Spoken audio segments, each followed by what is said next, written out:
আসসালামু আলাইকুম ওয়া রাহমাতুল্লাহ। মরিয়ম আলাইহিস সালাম ছিলেন একজন সাধ্বী নারী। ফেরেশতা জিবরাইল আলাইহিস সালাম এসে তাকে জানালেন আল্লাহর নির্দেশে তিনি একটি পবিত্র সন্তান লাভ করবেন। বাবা ছাড়া ঈসা এর জন্ম হয়। মরিয়ম একটি নির্জন স্থানে গিয়ে ঈসা আলাইহিস সালামকে জন্ম দেন। তার জন্ম ছিল একটি মহান নিদর্শন। নবজাতক শিশু ঈসা আলাইহিস সালাম যখন লোকেরা মরিয়মকে দোষারোপ করল, তখন তিনি কোল থেকেই কথা বলেন, আমি আল্লাহর বান্দা। ঈসা আলাইহিস সালামকে আল্লাহ তরুণ বয়সে তাওরাত ও ইনজিলের জ্ঞান দান করেন এবং নবুয়ত দেন। তিনি মাটির পাখিকে ফুঁদে জীবিত করতে পারতেন, অন্ধ ও কুষ্ঠরোগীদের সুস্থ করতেন, মৃতকে জীবিত করতেন আল্লাহর হুকুমে।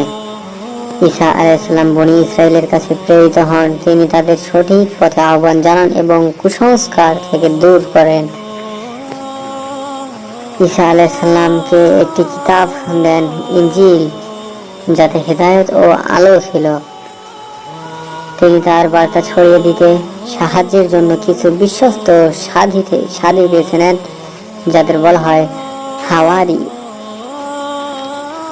হাওয়ারিরা আসমান থেকে খাদ্য চেয়ে চমৎকার মুজিজা দেখতে চায়।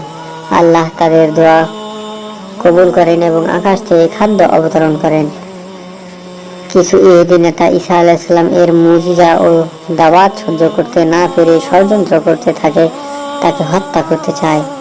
ঈসা আলাইহিস সালাম এর এক শিষ্য ইহুদিদেরকে ঈসা আলাইহিস সালাম এর অবস্থান জানিয়ে দেয় টাকার লোভের আশায়।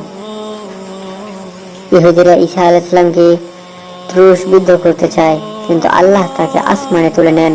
তার জায়গায় অন্য একজনকে রাখা হয়। অনেকে বিশ্বাস করে ঈসা আলাইহিস সালাম নিহত হয়েছেন, কিন্তু আল কোরআনের ভাষা অনুযায়ী তিনি নিহত হননি, বরং ক্রুশবিদ্ধ হননি। আখির জামানে ঈসা আলাইহিস সালাম পুনরায় দুনিয়ায় আসবেন। তিনি দাজ্জালকে হত্যা করবেন এবং সত্য দ্বীন প্রতিষ্ঠা করবেন। পুনরাগমনকালে ঈসা আলাইহিস সালাম নবী মুহাম্মদ সাল্লাল্লাহু আলাইহি ওয়াসাল্লাম এর শরীয়তের অনুসারী হিসাবে কাজ করবেন। তিনি পৃথিবীতে শান্তি, ইনসাফ ও আল্লাহর দ্বীন কায়েম করবেন। খ্রিস্টান ও ইহুদিদের বিভ্রান্ত ধারণা দূর করবেন।